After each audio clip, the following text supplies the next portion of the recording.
kelas 10-7 dengan nomor absen 12. Dan pada hari ini, aku akan bercerita tentang pengalamanku pergi ke Gunung Bromo, tapi melalui lensa 10 konsep geografi. Jadi, beberapa bulan yang lalu, aku pergi ke Gunung Bromo yang berada pada Jawa Timur. Tepatnya berada pada 7 derajat 56 menit 30 detik lintang selatan dan juga 112 derajat 57 menit bujur timur. Nah, Gunung Bromo ini terletak pada perbatasan Probolinggo, Pasuruan, Lumajang, dan juga Malang, serta menjadi bagian dari Taman Nasional Bromo Tengger Semeru.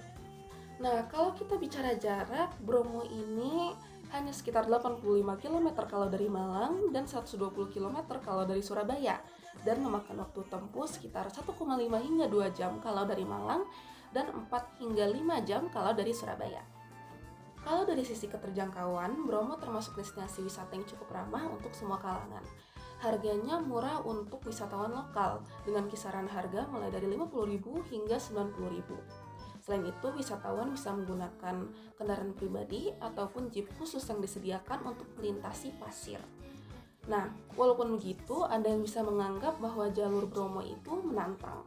Bromo sendiri memiliki pola ruang yang unik. Di tengah ada kawah aktif yang terus mengeluarkan asap, dikelilingi oleh lautan pasir yang luas, lalu padang savana, dan pegunungan Tengger di kejauhan.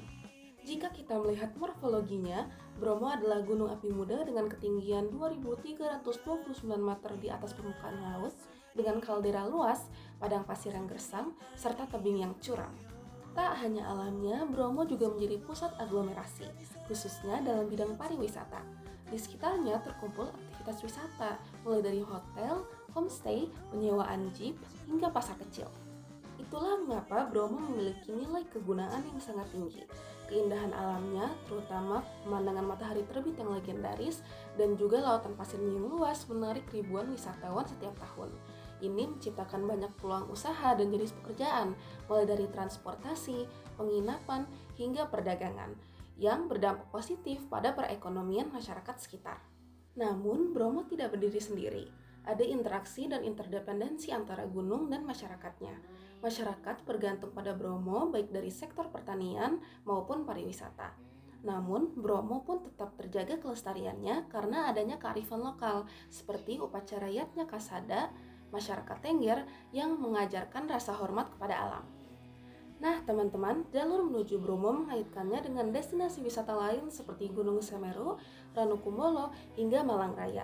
Aksesnya juga datang dari berbagai arah, seperti Surabaya, Malang, atau Probolinggo, lalu bertemu di satu tujuan yang sama.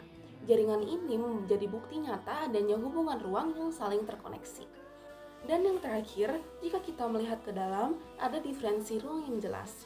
Kawah Bromo dengan asap belerangnya, lautan pasir yang gersang namun menawan, padang savana hijau, serta pemukiman adat Tengger yang penuh kehidupan, semua area ini berbeda tetapi saling melengkapi dan membentuk mosaik ruang yang membuat Bromo begitu istimewa.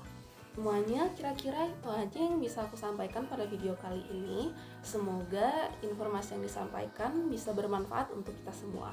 Maaf bila ada kesalahan kata, dan thanks for watching. Bye-bye.